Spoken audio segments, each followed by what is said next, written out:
438, dispatch. Go ahead, 438. 10-4, 1041. Good morning, sir. Please assign traffic. Well, the area for the most part, or a lot of it, is lower income. If I had to guess, it's probably a little bit above the poverty line or right at it. And anytime you have an area that's stricken with poverty or low income housing and things of that nature, you're going to have a problem with crime. 2,000 years ago, no good self-respecting citizen of Jerusalem would travel to Samaria. The people in Samaria and Jerusalem, their attitudes prevented them from being together. In fact, laws prevented the people of Jerusalem from traveling through Samaria. If they wanted to go to Galilee, they had to travel around Samaria. But you know the story. Jesus charged right in, sat down at a well, and engaged a woman in conversation. Two things happened. One is that woman and the city in which she lived were transformed, excited, because the Messiah had come to see them. Secondly, the people in Jerusalem were being told that the people in Samaria are my people as well. I love them as much as I love you, no more, no less. There are a lot of people who are homeless in Brunswick. There came a time in my life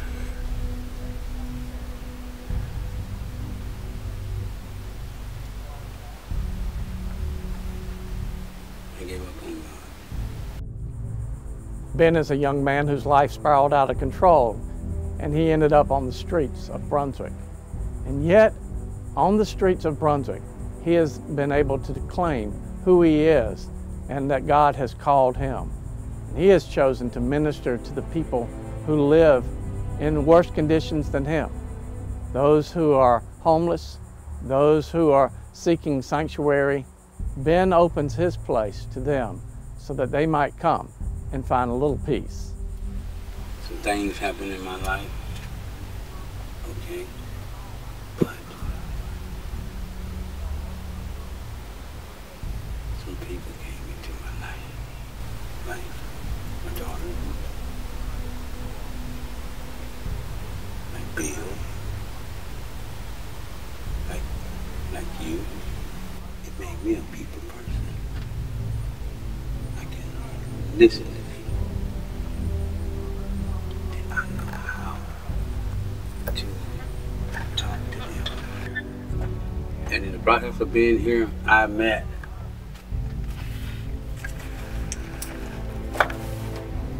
this. And you know what this is? God's people. And it's my diary. Since I've been out here in this street. I love them more than I love myself, man.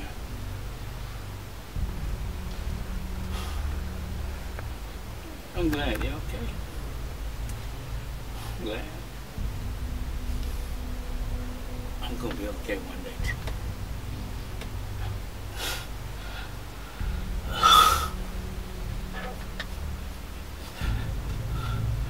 I'm glad they're all okay, man. I'm glad I did my part.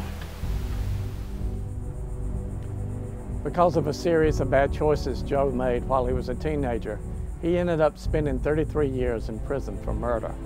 Yet while in prison, God was able to find him there, led him to the chaplain's office, where Joe began to read and to study and reflect and to develop his own deep faith in God.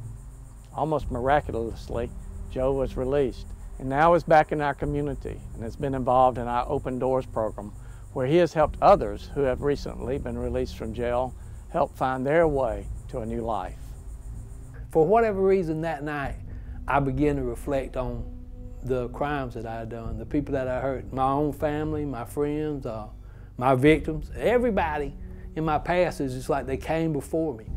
And I realized that I couldn't fix none of it at all. And some of it drastically so, and some of it not so much, but that I was powerless to fix it at all. And it was sad. A friend of mine that used to be almost a crime buddy, but at least a get high buddy, you know, he had got saved while I was in, and me and him were friends, and we were talking, and he was telling me about this guy named Wright and FaithWorks, and how the FaithWorks program was fixing to open a program to help ex-offenders called Open Doors. And I, of course, wanted to be part of it, wanted to see what was up with it. One day I was in the back doing my job, and they said, there's a newspaper reporter out front that wants to talk to you. And I went out, and as fate would have it, I had met this guy through my brother anyhow. Didn't know him good, but knew that he was a Christian, knew that he was a good, not somebody that was going to slant the thing against me. So there was some extra trust there. The newspaper reporter came back to the restaurant and talked to me again and told me that after the article was printed down in Florida, he got a call. And the call was from the sister of the man I killed, his name was Edward Norman Pitts, Mr. Pitts. And of course I didn't know her, she didn't know me, she'd heard of me obviously, and so she told him about her brother because she wanted, you know, him to be not just a name in the paper, but that he was a person. And that was a thing that I really felt when I was realizing that I was unable to fix something, that this was a human being, this was a person, that I interrupted their life and interfered with them, you know, and couldn't fix it. And his sister said, tell Joe, I'm glad he's out. And I forgive him. And you know, that was something that I always thought, you know, I always wanted that. And it made a difference. A lot of times, the term we use here for them are vagrants. And a lot of times we'll get calls for vagrancy. They'll be out begging for money, stopping people begging for food, things like that. So we deal with them on a pretty regular basis. 429.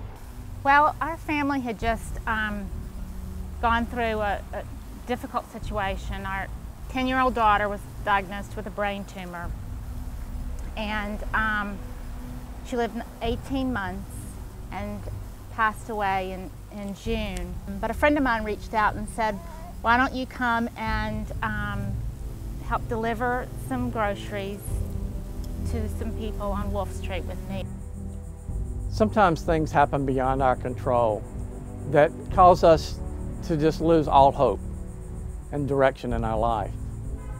Marcia and Cindy both lost a child, and they left them grieving and devastated. And yet somehow God brought them together. And their conversation grew into a relationship where both have been a rich blessing to each other. One day I looked in the mirror and I said, God, I don't know this person. I don't want to do this anymore. And instantly it was like just taken away. We were walking down Wolfe Street and a woman came out to the street and had this smile on her face. And when I saw her, I saw the face of Jesus. She and I became good friends. One day we went to lunch and we conversated together. I asked her, Marcia, how did you get to the point of desperation that you were drinking and that you were in a self-destructive behavior? And she responded that she had lost her little girl. And I reached over and grabbed her and said, this is why the Lord has brought us together. I'm about to go through my first Christmas without my little girl, and He's given me you to carry me through. I went to school shortly thereafter meeting her, and I got my nurse's assistant and in 2009.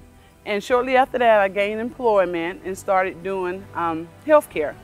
And just praying and encouraging Miss Cindy and I, you know, encouraging each other and continue to stay in the Word, you know. Marcia has met a gentleman and gotten married and has a wonderful family.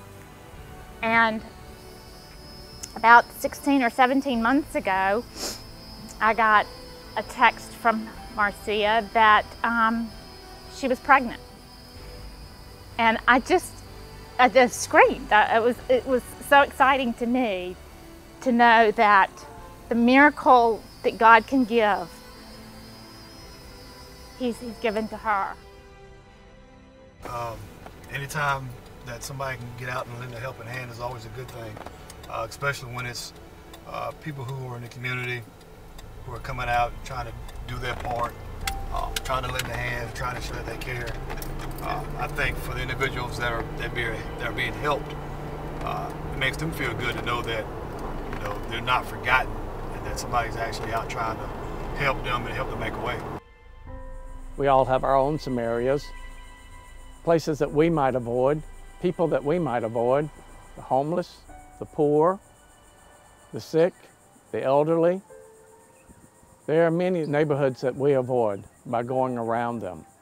But if we will take the time and stop and go into those neighborhoods and sit down at the wells and engage the people who live there in conversation, then we will all be transformed because we come to discover that we are all God's children.